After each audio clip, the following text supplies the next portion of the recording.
This is Walt Benetti, publisher of JeffParrishNews.com, and we are recording candidate interviews at the original Italian Pie of Kenner, 3600 Williams Boulevard. Stop on out and eat some great food. It is always cooked fresh for you. Now we are joined by Kenner City Councilman from District 1, Gregory Carroll, who is running for Jefferson Parish Council, District 3. How you doing, Councilman? Fantastic, Walt. Thanks for inviting me. Appreciate the opportunity to speak a little bit. Now, you've been on the Kenner City Council for a little while. Just recap people on what you think some of your highlights have been for your district and for the city. Well, I think we, the city administration, myself personally, have brought back the Rivertown area to the place where I believe it is going in the right direction.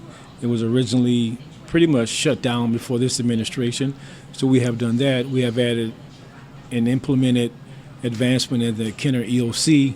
We have added the East Jefferson Levee District along Jefferson Highway. We have been actively involved with the new North Terminal, which is the largest project in the city of Kenner, definitely, and probably in Jefferson Parish, $500 million. We have made infrastructure improvements. We have improved the recreation department.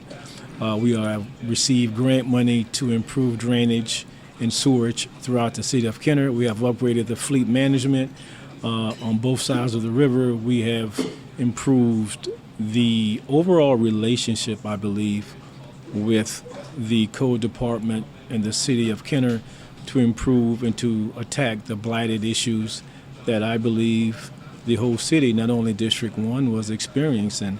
And I think because of that, it has made the city of Kenner a place that people can be proud of, that we live here, and to show off to our neighbors to the east and the west of us that Kenner is a place that is definitely for quality of life for the people that live here.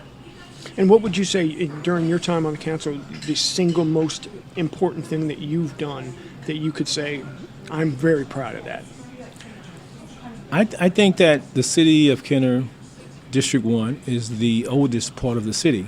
I believe to be able to bring the people in the city of Kenner into the 21st century, because prior to many years ago, things happened in District 1 when the city was first started that people were not used to for code, for planning. It is a mindset to be able to bring people to a point where, in order to reap the benefits from your property, in order to reap the benefits from your quality of life, there are some exceptions that you have to make and have to accept. I believe just to be able to bring that mindset to the people is important. The physical stuff, the infrastructure stuff is great, but I think you have to first have a feeling that you are a part and you are important to the city. If you don't feel that, nothing happening construction-wise will go anywhere. That, I believe, is my biggest attribute to the District 1 in the city of Kenner. Now, Jefferson Parish Council District 3 splits with the river, one of the two council districts that do. So you would serve an area, a chunk of Kenner, part of River Ridge, or all of River Ridge, and areas on the West Bank as well. How can you help the parish get over this parochial East Bank, West Bank issue that we have and we run into all the time? Well, I believe it will take the part of everybody from the parish president to every council member. Myself, I live in a district, represent a district that is gerrymandered, that is on one side of Airline Highway and also on the other side of Airline and the other side of Vets. So I am used to dealing with challenges that are important to people on the south side of Kenner, with the river, with smells from the barges and the plants, the railroad tracks. That has nothing to do or immediately people who live in Lincoln Manor subdivision. They don't understand that because that is not something that they deal with. But it is something, as being a district councilman, that I have to deal with South Kenner. In Central Kenner, I'm just use that as an example, Veterans Highway with the development of the new North Terminal and issues that have arisen for people living in that area, in the Susan Park area. Also dealing with some crime issues that have maybe a little bit more in the Veteran Heights area than it would be in South Kenner, because if you look at the statistics from the police department, District 1 specifically District 1 South Kenner, it is very, very low as it relates to crime. But within that area, it's a little bit more. I believe on the Lincoln Manor subdivision, there's drainage issues, solutions that we have to deal with, along with the canals that is part of the parish and the state to maintain, to be able to develop that relationship with our state representatives, to be able to get on projects that will deal with that.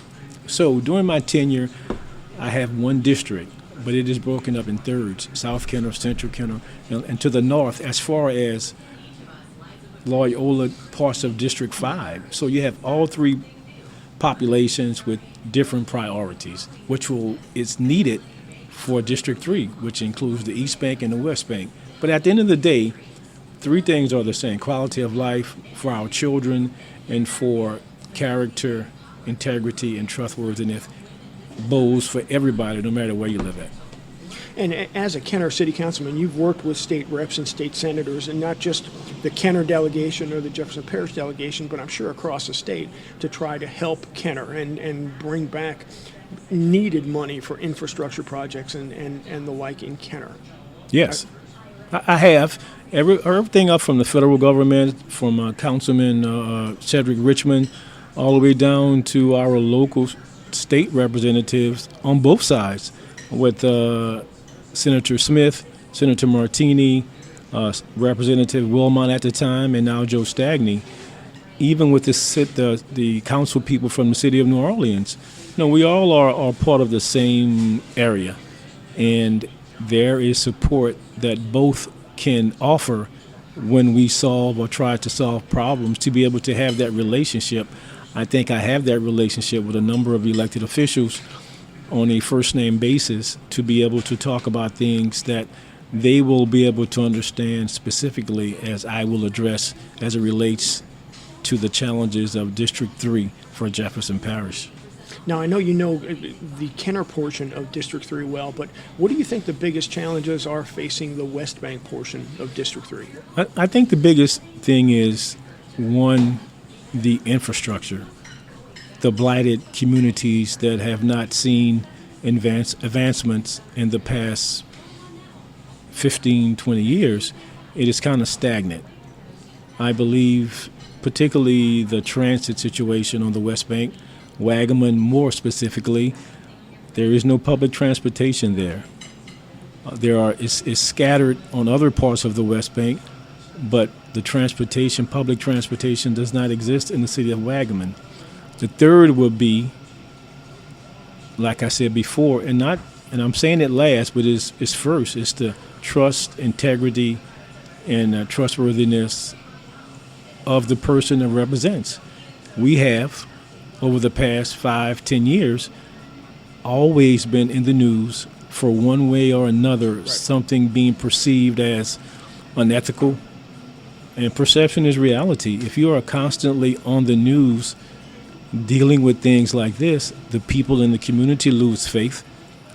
The representatives from other districts, other parts of the federal and state, in a sense, lose faith to work with you, because you never know what's going to happen. And people want to work with people that, when they are speaking with, there's no problem with understanding that the conversations are related to just what's good for the people, not self-interest, to be able to offer opportunities for everyone in the city, from laborers to business people, to give them an opportunity to be part of that.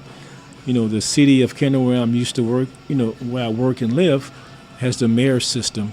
The parish is the councilman, and to use other people's words, the councilman is kind of like a mayor. And that is good sometimes, and it's bad, because you can, as that person, determine how monies are spent, who they are spent with, and not to open it up to everyone. And those are the concerns of the people, particularly on the West Bank, that I understand perfectly, and some of the changes that they want implemented.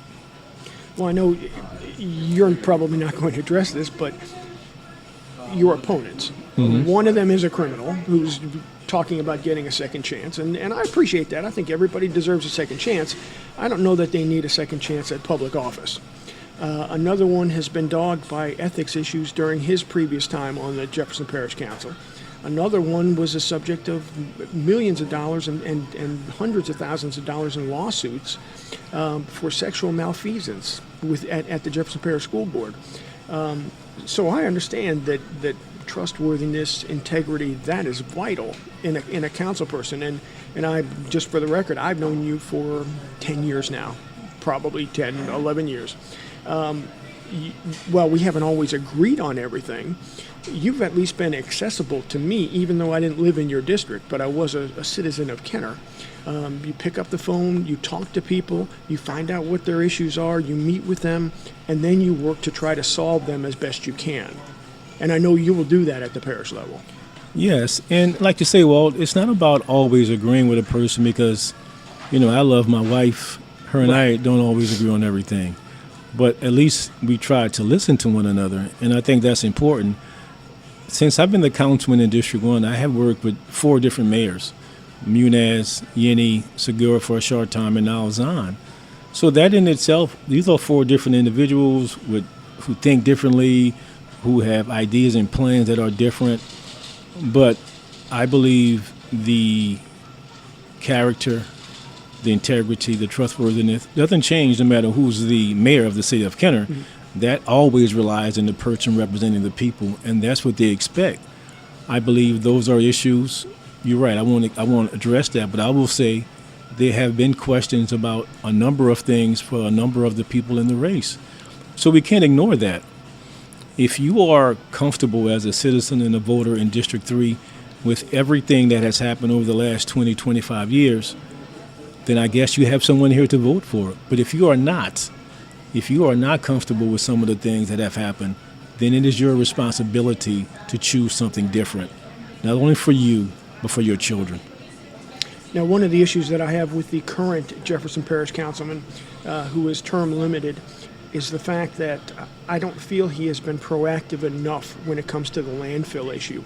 How will you address that for the people of Wagaman and the people of South Kenner and River Ridge who have been impacted by this for the last 2 years and still don't have answers? Well, the biggest thing is I don't think we've gotten enough information from the EPA, federal government type agencies, that their responsibility is to ensure that we as a parish are doing the right things. We have to verbally, we have to almost demand them to come in to do an investigation, which I don't think has happened, to determine where are some of the shortfalls that we as a parish have done. I think it's important to have different monitoring system, not just for now, but it should have been in place before. Right. To address because this can happen all the time. I live in the city of Kenner. I live in South Kenner, right by the river, a block off the river. Walking on the river, I can look across the river into the Wagaman community, which is, if there was a bridge, I could ride straight into Wagaman. So while we don't have the land-based landfills there, we're only across the river. Who's determining if something should happen, an explosion, a plume? It will affect the city of Kenner, right, all the way to St. Charles to the west and Harry Hands to the east. We're all part of that. We have, any given day I have the railroad tracks, the river, barges, plants, all of that stuff. So we have to be able to identify some of the problems that could happen, to put the right mechanics into place to ensure it, to get the federal government involved in it, to make sure that we are being led in doing the things that are federally responsible, and to always stay on it, not to walk away from it and believe by just taking a few samples that we're okay. We have to correct what's going on now and to ensure in the future that it doesn't expand anymore. Also on the West Bank, they had the proposed expansion of the cyanide plant. And the council, Jefferson Parish Council, voted unanimously 7-0 to approve it. And then after citizens got upset, primarily because of the stench in Harahan and Wagaman and River Ridge, they said, wait a minute, we have to be more careful about approving these plants and things that could happen. Then the Jefferson Parish Council went back and voted against it. Why didn't they take the time in the beginning to listen to the people? That's a good question. I believe that it was rushed. It was not vetted properly. For something like that, you would think that you would take the responsibility to have meetings to explain to the people, because quite frankly, sometimes people with their day-to-day lives, things going on, may not always listen to or read something that may have a small section of the newspaper, something that may come on the council meeting. But it is the responsibility of every council person within Jefferson Parish to let people aware of what is being proposed. I went to a couple of meetings in the Wagman area as it related to the expansion of the plant. I am totally against it. No expansion. The plant is there now. It is something that we have to live with, but we can ensure that the plant are staying up on their regulations without increasing anything. And I believe that was the request. And to answer your question again, it was not vetted properly by the council to the people, because had it been, it would not have had this knee-jerk reaction back and forth. That never happened. It was a quick decision, quick 7-0, 6-0 vote. And then when it came back, then they realized, they made a mistake. And I believe the people of Jefferson Parish, particularly Waggaman and Harahan, are still adamantly addressing their concerns now, somewhat in Kenner. Okay, well, we have 9 days left until early voting begins. How can people get in touch with you, volunteer, put up a yard sign, get involved, donate to your campaign? How can they get in touch with you? The easiest way, and the way I'm kind of antiquated, I'm kind of a dinosaur with the social media. My cell phone is the best way to talk to me personally, which is area code 504-782-3404. Or you can email me at carroll4district3@gmail.com. Those are the two easiest ways to get in touch with me. To contact me, if I don't answer, leave a message, to be able to bring a quality of life for families and for businesses and for infrastructure, which I believe are the most important things in the district for Jefferson Parish. So those are the two ways to get my attention, to get me to reply. I'm nocturnal. I'm up normally until 1 o'clock in the morning, so don't feel bad about calling me late. I'm always up around that time. And again, my phone number is 504-782-3404. My email address is carroll4district3@gmail.com. That's Councilman Gregory Carroll from the city of Kenner, District 1, seeking a promotion to Jefferson Parish Council, District 3. Early voting starts Saturday, September 28th, and the primary is October 12th. Good luck, Councilman. We appreciate your time. Thanks a lot, Walt. Thanks for the opportunity. Have a good day.